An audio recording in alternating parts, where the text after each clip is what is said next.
खबर शामिल करते हैं चक झुमरा से। NA-95 चक झुमरा के उम्मीदवार बराए MNA आज़ाद अली तबस्सुम ने अपने आबाई गांव 188 नले वाले में शमसी बरादरी से खिताब किया। नले वाले की सियासी और समाजी रहनुमा खालिद शमसी ने अपनी शमसी बरादरी को इकट्ठा करके आज़ाद अली तबस्सुम की मुकम्मल सपोर्ट का ऐलान किया।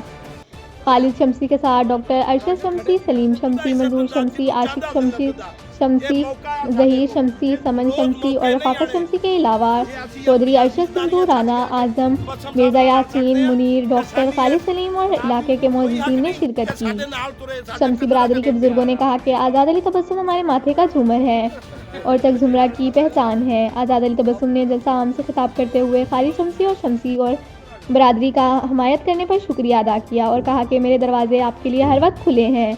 मैं इलेक्शन जीतकर आपकी उमंगों पर पूरा उतरने की पूरी कोशिश करूंगा।